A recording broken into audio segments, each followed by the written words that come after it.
Hello everyone, स्वागत है आप सभी बच्चों का इजी प्रेप पर। एक बार फिर से उम्मीद कर रहे हैं आप सभी बच्चों की तैयारी बहुत ही जबरदस्त चल रही होगी।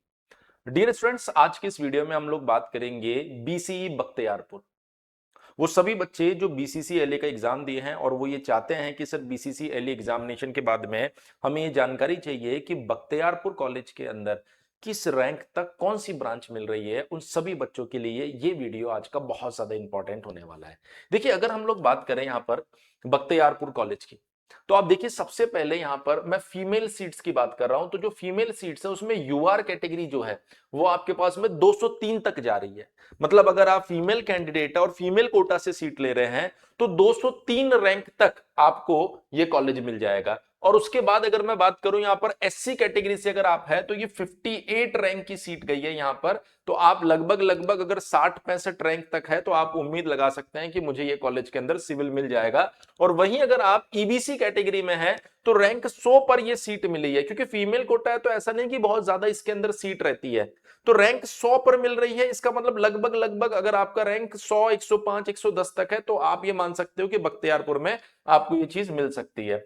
उसके बाद देखिए यहां पर अगर मैं बात करूं जनरल कैटेगरी के अंदर, तो जो यूआर अनरिजर्व्ड कोटा से या मैं कहूं अनरिजर्व्ड सीट जो होती है वो देखिए रैंक 10 से रैंक 33 पर खत्म हो गई है। और ये एक ऐसा कॉलेज है जहां पर बच्चे को सीट मिलने के बाद में रेयरली ही बच्चा इस सीट को छोड़ता है। तो आप यहां से ज्यादा उम्मीद मत लगाइए, ये यूआर रैंक 40-45 के आगे नहीं जाएगा।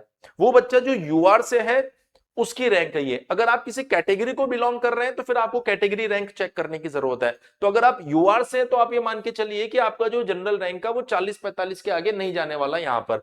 अगर आप जनरल एससी कैटेगरी के हैं तो रैंक 16 पर यह सीट मिली थी, रैंक 20 के बाहर ये भी नहीं जाएगी। आरसीजी में 34 पर मिल रही है, 34-35 के बाहर ये सीट भी नहीं जाएगी। ईडब्ल्यूएस रैंक 7 मिल रही है, 10-12 के बाहर ये सीट भी नहीं जाने वाली। डीक्यू में रैंक 4 मिल रही है, आप उम्मीद लगा के चलिए 4-5 से नीचे नहीं जाएगी ये सीट। बीसी में 21 जा रही है तो मान के चलिए 20-25 के बीच में ही ये रैंक रहने वाली है। ये कैटेगरी रैंक है। तो जब भी आपका रिजल्ट आता है अगर आपकी रैंक इसके अंदर आ रही है तो ऐसी कंडीशन में आप ये मान सकते हैं कि आपको इसका सिविल इंजीनियरिंग मिल सकता है। उसके बाद अगर मैं बात करूं कंप्यूटर साइंस, तो कंप्यूटर साइंस की और ज्यादा डिमांड आ गई है बख्तियारपुर में। आप देख सकते हैं फीमेल कैंडिडेट की अगर मैं बात करूंगा तो रैंक 9 वाले बच्चे ने यहां पर इस सीट को लिया है। और आप मान के चले लगभग 10-12 तक ही जाने वाली है, उसके बाद नहीं जाएगा ये। फीमेल के अंदर ही अगर आप बीसी कैटेगरी में देखेंगे तो रैंक 64 वाले बच्चे ने इस पर्टिकुलर सीट को लिया है। अगर मैं जनरल की बात करूं तो उसमें जो अनरिजर्व्ड है उसमें 65 से 75 तक गया है, तो ये मान के चलिए 90 के बाहर नहीं जाएगा ये रैंक। 90 तक अगर आपका रैंक आ रहा है तो आप इस कॉलेज के बारे में सोच सकते हैं। एससी की अगर मैं बात करूंगा तो रैंक 19 पर गया है, यानी कि 20-25 के बाहर नहीं जाना। ईडब्ल्यूएस की बात करूंगा तो रैंक 16 तक गया है। ईबीसी की बात करूंगा तो रैंक 28 तक ये गया है। तो आप एक आइडिया लगा सकते हैं कि आपको कहां तक जाने की जरूरत है। आपका रैंक आने के बाद में आप इस चीज को एनालिसिस भी कर सकते हैं। और अगर आपको आइडिया है कि आपकी रैंक कितनी आने वाली है, क्योंकि मैंने मार्क्स और रैंक का एक छोटा सा एनालिसिस भी आपको बताया था, तो आपको समझ में आ जाएगा कि आपको वो मिलेगा या नहीं मिलेगा। अगर हम लोग बात करें यहाँ पर ये कंप्यूटर साइंस है हमारे पास में, ये इलेक्ट्रिकल इलेक्ट्रॉनिक्स हो गया, मैकेनिकल हो गया, तो ये इलेक्ट्रिकल का रहा होगा। ये ट्रिपल ई है तो ये इलेक्ट्रिकल का रहा होगा, छोटा सा मिसप्रिंट मुझे लग रहा है, ये इलेक्ट्रिकल का सिनेरियो रहा होगा। फीमेल कैंडिडेट की अगर मैं बात करूं यहां पर तो जो यूआर है वो 430 तक यहां पर गया है। और वहीं अगर ईडब्ल्यूएस की बात करूंगा तो ये 122 तक गया है। अगर बीसी की बात करूंगा तो 294 तक ये गया है। वहीं अगर मैं यूआर की बात करूंगा तो 366 तक ये सीट गई है। और एससी में 140 तक, ईबीसी के अंदर 352 तक ये सीट गई है। क्लियर है? चलिए, अगर मैं बात करूं यहां पर इलेक्ट्रिकल एंड इलेक्ट्रॉनिक्स इंजीनियरिंग यानी ट्रिपल ई, ये जो है यहां पर एक छोटा सा मिसप्रिंट है। ये किसका है एक बार हमें चेक करना पड़ेगा। ये तो कंप्यूटर साइंस इंजीनियरिंग का है, इसको एक बार होल्ड करते हैं, इस पर आ जाते हैं। ट्रिपल ई, ये ध्यान रखना, ये ना डबल ई है ना ईसी है, ये ट्रिपल ई है। ट्रिपल ई में अगर आप देखेंगे तो फीमेल सीट जो गई है वो 180 पर गई है, ये यूआर रैंक है। ईडब्ल्यूएस की बात करूंगा तो ये 123 पर गई है। और ईबीसी की बात करूंगा तो 158 पर गई है। जनरल में अनरिजर्व्ड सीट जो है वो 62 से 70 तक गई है। ज्यादा आप उम्मीद मत लगाइए, अगर आप टॉप 100 में हो तो आप इसकी फाइट में आ सकते हो। एससी में अगर आप देखोगे तो रैंक 15 तक गई है। बीसी में रैंक 65 तक ये गई है। उसके बाद अगर हम लोग बात करें फायर टेक्नोलॉजी, मुझे नहीं लगता कि भाई आप में से कोई बच्चा इसमें जा रहा होगा। अगर आपके दिमाग में ये है कि मुझे तो बख्तियारपुर ही जाना है तो ही आप फायर टेक्नोलॉजी एंड सेफ्टी में जाएंगे, अदरवाइज इस तरह के स्पेशलाइजेशन में जाना हम सजेस्ट करते नहीं है। फीमेल की सीट जो है वो 1111 से 1982 तक गया है। ये रैंक और भी बढ़ सकता है क्योंकि जनरली इसमें कुछ जाता नहीं है।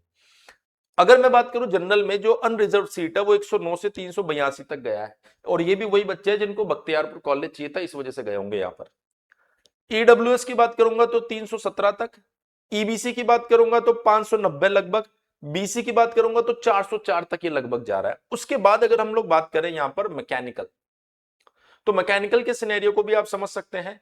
फीमेल कैंडिडेट की बात करूंगा तो यूआर जो है वो 1223 तक गया है। अगर एससी में बात करोगे तो 167 तक, 167 तक सीट गई है। ईबीसी की बात करूंगा तो 624 तक बेटा, बीसी में 495 तक ये गया है। तो अगर आपके पास में बख्तियारपुर आपको जाना ही जाना है तो फायर एंड सेफ्टी के बजाय आप मैकेनिकल इंजीनियरिंग से भी जा सकते हैं। अगर मान लो आपकी रैंक बहुत ही ज्यादा खराब आ गई है तो एक अलग कहानी है, पर अगर आपकी एवरेज रैंक है तो आप ऐसा सोच सकते हैं। यूआर की बात करेंगे तो देखिए 108 से 250 पर ये खत्म हो जा रहा है, तो 300 350 से बाहर नहीं जा पाओगे आप। एसटी में रैंक 8 पर मिली है सीट, एससी में 38 रैंक पर मिली है ये सीट, आरसीजी में 360 पर मिली है, ईडब्ल्यूएस के अंदर 82 पर मिली है, ईबीसी के अंदर 109 पर मिली है, डीक्यू के अंदर 40 पर मिली है और बीसी के अंदर 107 पर मिली है। मतलब कैटेगरी रैंक का खेल भी 125 के अंदर अंदर खत्म हो चुका है। तो अगर आप फीमेल कैंडिडेट हो तो आपके लिए मैकेनिकल की रैंक अच्छी जाएगी, पर अगर आप फीमेल कोटा से नहीं ले रहे हैं सीट, जनरल कोटा से ले रहे हैं या जनरल से ले रहे हैं, तो ऐसी कंडीशन में यहां पर मैकेनिकल भी आपसे एक अच्छी रैंक मांगेगा। तो मैं उम्मीद कर रहा हूं वो सभी बच्चे जिनको बख्तियारपुर कॉलेज के बारे में जानना था कि किस ब्रांच में कौन सी रैंक मिलने वाली है, शायद उनको अब ये सारी चीजें क्लियर हो गई होगी। और अगर ये सारी चीजें क्लियर हो गई है तो इसके साथ ही कुछ और चीजें मैं बता देता हूं। अगर आप चाहते हैं बीसीसी एलई 2026 की काउंसलिंग स्लॉट को बुक करवाना, क्योंकि हमारे पास में लिमिटेड स्लॉट्स होते हैं। जनरली बच्चा क्या करता है, जैसे रिजल्ट आएगा उसके बाद साइबर कैफे पे जाएगा, उसको बोलेगा कि भैया भर दो कॉलेज, और वो अपने हिसाब से भर देंगे, क्योंकि ना तो उनके पास में कॉलेज का कोई आइडिया, ना उनको रैंक का कोई आइडिया, ना उनको ब्रांच का कोई आइडिया। और इसी की वजह से लास्ट टाइम पर फिर बच्चों को ये दिक्कत आती है कि सर मेरी अच्छी रैंक थी, खराब रैंक वाले को अच्छा कॉलेज मिल गया, मुझे कॉलेज तक नहीं मिला, क्योंकि सही से काउंसलिंग आपने नहीं की। अगर आप काउंसलिंग खुद से करने में कैपेबल है, खुद से कर लीजिए, कोई दिक्कत नहीं है। रैंक का एनालिसिस तो हम लोग आप लोगों को दे ही रहे, आगे भी देते रहेंगे। लेकिन अगर आप चाहते हैं कि हमारी एक्सपर्ट टीम आपकी काउंसलिंग करे ताकि काउंसलिंग में किसी तरह की आपसे गलती ना हो, तो आप इस काउंसलिंग स्लॉट को बुक कर सकते हैं। मात्र 100 स्लॉट हमने यहां पर अवेलेबल करवाए हैं, क्योंकि इतने ही हम कर पाएंगे। इसके लिए आपको इस नंबर पर बस एक मैसेज करना है कि सर काउंसलिंग स्लॉट बुक कराना है, बस इतना ही। फोन करके नहीं पूछना है कि कितनी रैंक पर क्या आएगा, क्योंकि इनको जानकारी नहीं होती है। वो आपको एक पेमेंट लिंक देंगे, आपको पेमेंट करना है और अपने स्लॉट को क्या कर देना है, फाइनल कर देना है।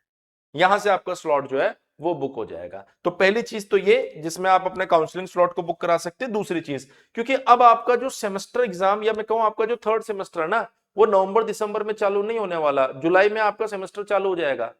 जो बीईयू की नई गाइडलाइन आई है उसके हिसाब से जुलाई में आपका सेमेस्टर चालू हो जाएगा, और बीईयू के अंदर सेकंड सेम के एग्जाम भी जुलाई सेकंड वीक में हो जाएंगे। तो आपका जो बीयू का थर्ड सेमेस्टर है वो भी इजी प्रेप पर शुरू होने वाला है जुलाई के अंदर, जिसके बैचेस अभी से लॉन्च कर दिए गए हैं। अगर आप उस बैच के अंदर अभी एनरोलमेंट करते हैं तो आपको उसके अंदर भी मैक्सिमम डिस्काउंट प्रोवाइड करवाया जा रहा है। पहले तो जान लेते हैं इस बैच में मिलेगा क्या। आपको लाइव क्लासेस मिलेगा नए सिलेबस के अकॉर्डिंग, आपको उसकी रिकॉर्डिंग मिलेगी, पीडीएफ नोट्स मिलेगा, प्रीवियस ईयर क्वेश्चन मिलेगा।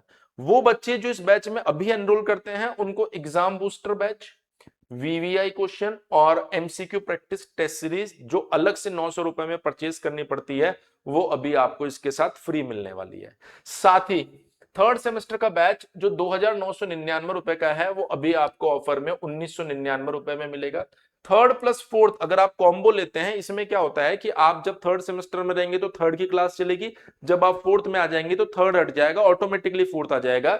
ये बैच ऑफर में 4999 रुपए का होता है, पर अभी आपको 3499 रुपए में मिल रहा है। और third to six, seventh eight include नहीं है इसमें, थर्ड टू सिक्स अगर आप कंप्लीट लेते हैं तो 9999 रुपए का बैच आपको ये 5999 रुपए में मिल रहा है। अगर आपको इसको लेकर कोई भी कंफ्यूजन होता है तो आप इस नंबर के ऊपर कॉल कर सकते हैं 7014639318। इस पर आप कॉल कर लीजिए और अपने डाउट्स जो है उनको भी आप पूछ सकते हैं। तो आज की इस वीडियो में इतना ही। जल्दी ही आप लोगों से मिलेंगे नेक्स्ट वीडियो में एक और कॉलेज के इंफॉर्मेशन के साथ में। आप लोग कमेंट सेक्शन में जरूर बताइए कि किस कॉलेज की रैंक और ब्रांच की जानकारी आप लोग चाहते हैं, ताकि अगले वीडियो में उसी कॉलेज की इंफॉर्मेशन मैं आप लोगों के बीच में ले आऊं। Thank you so much. बने रहिए इजी प्रेप के साथ।